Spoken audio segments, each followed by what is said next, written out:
Assalamualaikum warahmatullahi wabarakatuh. Saudara-saudara, edisi kali ini membicarakan tentang bagaimana cara ulama Wahabi mendidik pengikutnya untuk menonaktifkan akalnya. Akalnya di-off-kan, dinonaktifkan. Itu caranya bagaimana? Lalu ulama Wahabi ini menguasai para pengikut itu. Nah, para ulama Wahabi ini menyampaikan pelajarannya kepada murid-murid, kepada pengikutnya. Nah, di antara pengikut atau murid-murid ini nanti pecah menjadi dua kelompok. Ada satu kelompok yang langsung menerima,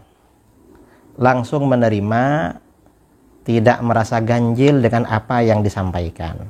Kelompok satunya ini merasa ganjil dan tidak menerima. Nah, untuk kelompok pertama yang tidak merasa ganjil, tidak merasa iskal dan langsung menerima, ini sangat disenangi oleh para guru-guru Wahabi dan karirnya akan diorbitkan, cepat melesat. Mengapa? Karena akalnya tidak dipakai. Nah, kelompok satunya ini merasa ganjil dengan apa yang disampaikan oleh guru-gurunya itu. Lalu bagaimana? Setelah merasa ganjil, guru-gurunya memberikan jawaban. Jawabannya pun tidak memuaskan. Karena tidak memuaskan, dia tetap merasa ganjil. Maka langkah terakhir, si guru Wahabi ini akan memberikan obat penenang. Apa obat penenangnya?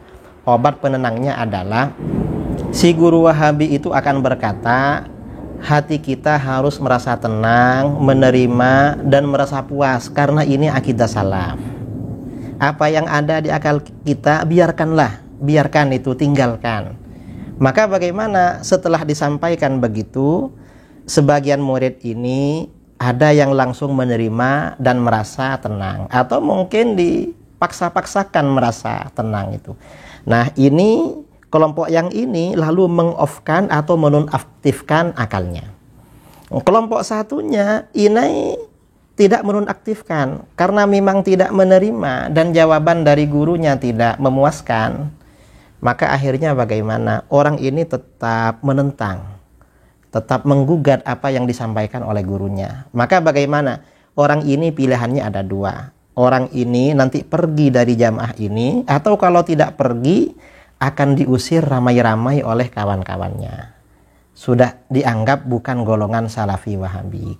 Ini cara Wahabi mendidik mereka. Nah, ini artinya apa? Para ulama Wahabi mendidik jamaahnya untuk menonaktifkan akalnya. Sebagian dari jamaah Wahabi sejak awal memang menonaktifkan akal tidak dipakai.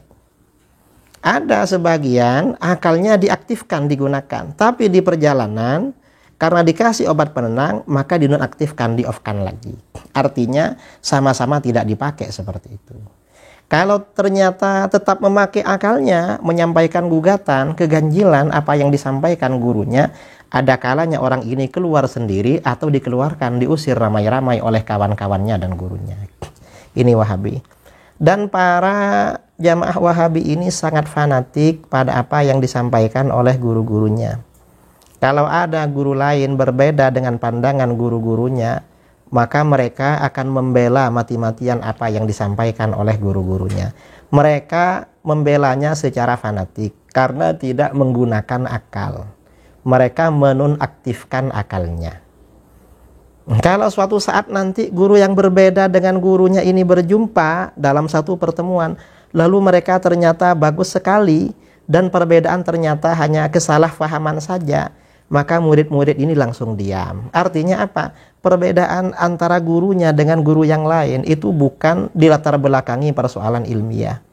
Karena kalau perbedaan itu dilatar belakangi oleh persoalan ilmiah, biasanya berkelanjutan, terus berlangsung. Tetapi ini enggak, karena bukan persoalan ilmiah.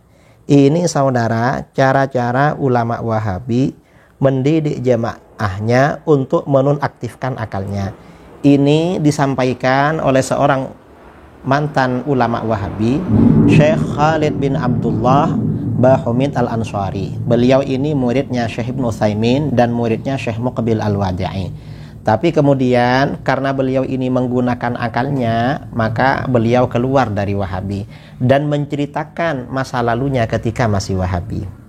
Nah, dalam masalah lain, ulama-ulama Wahabi ini juga punya satu cara untuk mengendalikan jamaah atau pengikutnya ketika dihadapkan dengan kitab-kitab turas, kitab-kitab ulama dulu.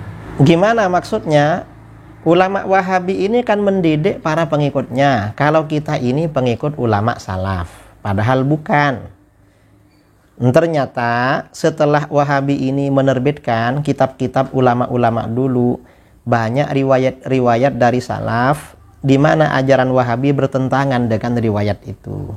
Atau tidak usah jauh-jauh, misalnya dengan Syekh Ibnu Qayyim al-Jauziyah, ulama yang menjadi panutan mereka.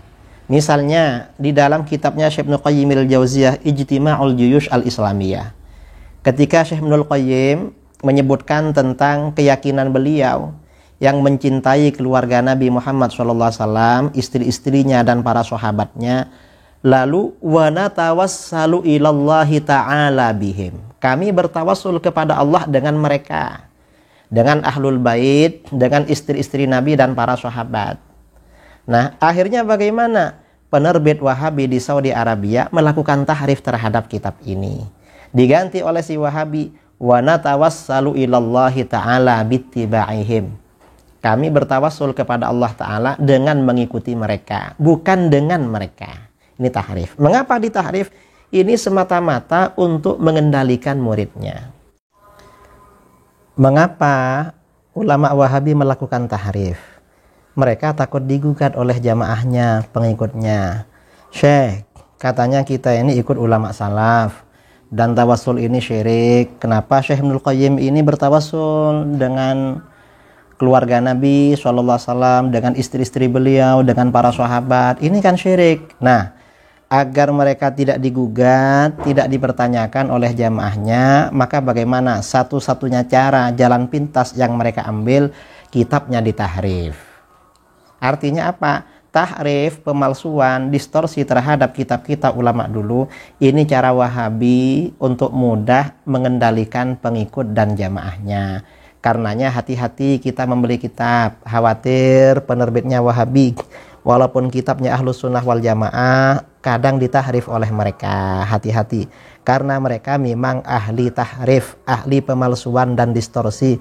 Syekh Ibnu Utsaimin mengatakan, kata Syekh Ibnu Utsaimin, bahwa wat tahrif min adatil yahud, mendistorsi, memalsukan teks itu termasuk tradisi Yahudi, dan tradisi ini dikembangkan di kalangan Wahabi. Assalamualaikum warahmatullahi wabarakatuh. كيف مشايخ السلفية يربون أتباعهم؟ يربونهم على إلغاء العقل. كيف ذلك؟ المشايخ يلقون دروسا، الطالب إما أنه لا يستشكل وإما أنه يستشكل. الذي لا يستشكل يستورد ويصدر، ما عنده أي إشكالات، يأخذ من المشايخ، ثم إذا